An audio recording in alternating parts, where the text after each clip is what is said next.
Good morning, dear students. Today I again welcome you to your English worksheet number 15. Today is 10th of August 2021 and this worksheet is for class 10th. As usual, do write your name clearly, mention your class teacher's name, also date, worksheet number and your subject. आज की worksheet देखते हैं हमारे लिए क्या topic है आज की वर्कशीट में. So students, today's worksheet again has the topic modals. तो आज की वर्कशीट में मोडाल्स का टॉपिक है और मोडाल्स ही हम लाइक दो वर्कशीट्स जो पहले की थी हमने उसकी तरह कंटिन्यू करेंगे. So let's see. Dear students, in previous worksheet you learned about modals such as can, could, may, might, should, must, have to, etcetera. In this worksheet, we will learn about some more modal verbs such as ought to, need to, used to, has to, had to. Let us understand this in detail by referring to the given table. So students, यहाँ पे हमें ये बताया गया है कि last दो worksheets में हमने बहुत सारे मोडाल्स के बारे में पढ़ा था और इस वर्कशीट में हम 4 नए मोडाल्स के बारे में पढ़ेंगे और इस टेबल के हेल्प से हम उन मोडाल्स के बारे में पढ़ेंगे. सो वो 4 मोडाल्स हैं ought to, need to, used to and has to. Usages का मतलब है कि वो क्या रूल्स हैं जहाँ पे हम इन मोडाल्स को यूज़ करेंगे and then according to these rules हमें कुछ एग्जाम्पल्स दिए गए हैं. Let's see first modal. It says ought to.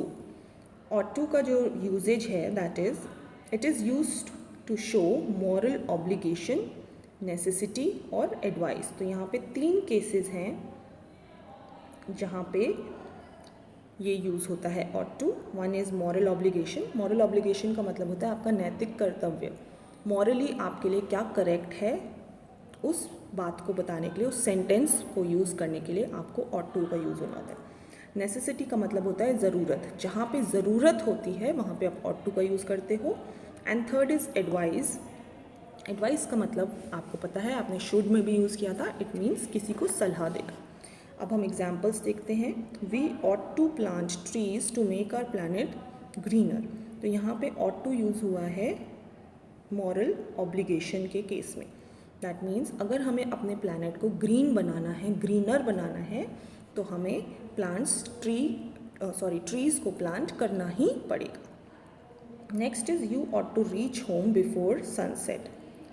तो यहाँ पे आप एक एडवाइस दे रहे हो दैट सनसेट से पहले आपको घर पहुँच जाना चाहिए. तो आप ये 2 डिफरेंट केसेस देखोगे जहाँ पे ought to का यूज़ हुआ है. Next is need to. need to is use to show something is required and is mandatory.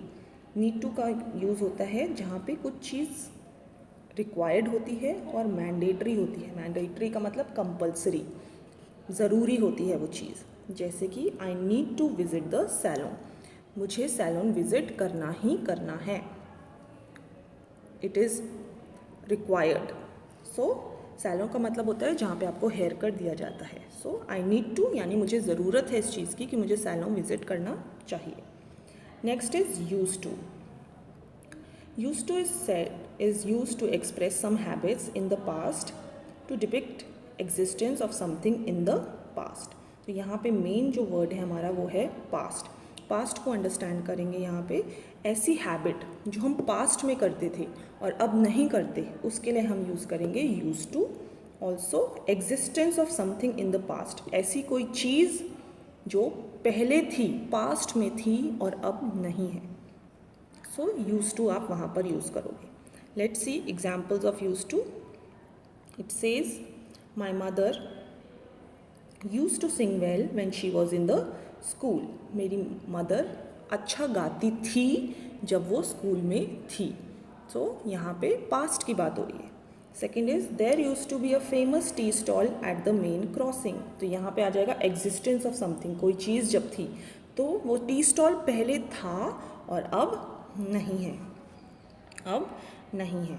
सो अब हम आ जाते हैं लास्ट 2 मोडाल्स पे. So students, these 2 modals have to be used together, have to be understood together. Has to और had to same use होंगे. Only difference would be ये होगा present tense में use और had to होगा past में use. So this is past and this is present. So Has to will be used for present tense and had to will be used for past tense to show necessity. किसी चीज़ की ज़रूरत जब हम बात करेंगे, ज़रूरत की, necessity की, तब हम इन्हें यूज़ करेंगे. So let's see the examples. She has to cook her own food. उसे अपना खाना खुद बनाना पड़ता है. Had to का एग्जाम्पल देखिए. We had to do household chores during lockdown. Lockdown में हमें अपने घर के काम खुद करने पड़ते थे. तो यहाँ पे आप देखेंगे प्रेजेंट और पास्ट टेंस का difference. Let's come on to the exercise now.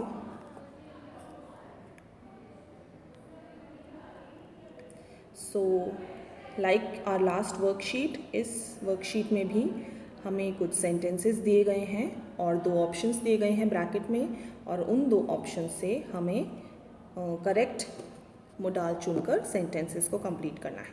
Let's see, based on our understanding let's complete the sentences. The younger generation dash respect the senior citizens. तो यहाँ पे आप देखेंगे एक मॉरल ऑब्लिगेशन की बात हो रही है. तो यहाँ पे हम यूज़ करेंगे ought to, कि यंगर जनरेशन को अपने एल्डर्स की रिस्पेक्ट करनी ही चाहिए. So this is your moral obligation, आपका नैतिक कर्तव्य है. Second, I dash eat nutritious food to boost my immunity. मुझे अपनी इम्यूनिटी को बिल्ड करने के लिए न्यूट्रिशियस फूड खाना ही खाना पड़ेगा. तो यहाँ पे नेसेसिटी की बात हो रही है. So I ought to eat nutritious food to boost my immunity. Ravi dash pay the internet bill to avoid disconnection of internet. अब यहाँ पे आप देखेंगे have to and has to both are same, only differences have to जो use होगा वो plural के लिए यूज़ होगा और हैज़ टू यूज़ होगा सिंगुलर के लिए. तो यहाँ पे सिर्फ रवि की बात हो रही है, तो ये सिंगुलर है, सिंगल है, इसीलिए यहाँ पे यूज़ होगा has to. Ravi has to pay the internet bill. Fourth sentence, due to heavy rains the cultural festival next Sunday dash be postpone. करना पड़ा, कल्चरल फेस्टिवल को पोस्टपोन यानी आगे के लिए टालना पड़ा. पोस्टपोन्ड यहाँ पे देखेंगे आप पास्ट है, so had to. We will use the modal had to. Due to heavy rains the cultural festival next Sunday had to be postpone. They travel, fifth sentence, they dash travel by airplane to reach fast to Chennai. So has to और have to जो है वो यहाँ पे use नहीं होगा, यहाँ पे होगा नीड बेस्ड, कि ये नीड बेस्ड है. अगर चेन्नई जल्दी पहुँचना है तो हमें एयरप्लेन से ही ट्रैवल करना चाहिए. तो यहाँ पे यूज़ होगा need to. Sixth sentence says we dash walk 5 kilometres to reach local market when we were young. अब यहाँ पे आप देखेंगे पास्ट की बात हो रही है. सो पास्ट में हमने बात की थी पास्ट हैबिट की, तो हमें वहाँ पे यूज़ करना था use to. We use to walk 5 kilometres to reach local market. Seventh sentence says I dash study a lot yesterday to score good marks in unit test. So यहाँ पे आएगा येस्टरडे है, सो यहाँ पे है पास्ट टेंस यानी कि पहले की बात है. सो पास्ट के लिए हमेशा यूज होगा had. I had to study a lot yesterday. Eighth sentence is Deepa dash visit a dentist to get her cavities treated. तो यहाँ पे नीड बेस्ड है अगेन, कि अपनी कैविटीज़ जो हैं वो ठीक करवाने के लिए दीपा को डेंटिस्ट के पास जाना ही पड़ेगा. So Deepa needs to visit a dentist.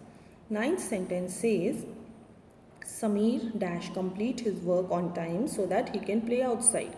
So यहाँ पे Sameer is singular and यहाँ पे आएगा present tense. So he has to complete his work on time so that he can play outside. So Sameer has to complete. 10th sentence says dash study Sanskrit language but now I study French. So ये भी past की बात हो रही है, past की एक habit की बात हो रही है. तो यहाँ पे आएगा use to. I use to study Sanskrit language but now I study French. So students, I hope you have understood the worksheet, the modals. Please complete your worksheet in time and thank you so much. Take care of yourselves and keep safe.